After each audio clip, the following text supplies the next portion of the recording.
नाज़रीन, काज़ी अहमद खां breaking news अवां सां शेयर कंदा। काज़ी अहमद में 9 ॾींहं अॻु रोड हादसे जे नतीजे में ज़ख़्मी थियल काज़ी अहमद मोड़ जो रहवासी बख्शल सियाल नवाब शाह जी अस्पताल में ज़ख़्मनि जा सूर न सहंदे फ़ौत थी वियो आहे।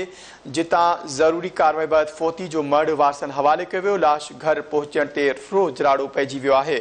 अफ़सोसनाक ख़बर अवां सां हिकु बार शेयर कंदा। काज़ी अहमद खां काज़ी अहमद में 9 ॾींहं अॻु रोड हादसे जे नतीजे में ज़ख़्मी थियल काज़ी अहमद मोड़ जो रहवासी बख्शल सियाल नवाब शाह जी अस्पताल में ज़ख़्मनि जा सूर न सहंदे फ़ौत थी वियो आहे। जितां ज़रूरी कार्रवाई बैदि फ़ौती जो मर्द वारसनि हवाले कयो वियो। लाश घर पहुचण ते रोज़ राड़ो पइजी वियो आहे। तफ़सील मालूम कंदासीं। ज़ुल्फ़कार टांवरी असां सां लाइन ते मौजूदु आहे। जी ज़ुल्फ़कार, आगाह कजो, छा तफ़सील आहिनि? जी हाँ जी, तव्हांखे ॿुधाईंदुमि त 9 ॾींहं अॻु हादसे में सख़्तु ज़ख़्मी थियल काज़ीअन मोड़ जो रहवासी बख्शल सियाल नवाब शाह अस्पताल में ज़ख़्मनि जा सूरनि सहंदे फ़ौत थी वियो आहे। जिते ज़रूरी कार्रवाई बैदि लाश वारसनि हवाले कयो वियो आहे।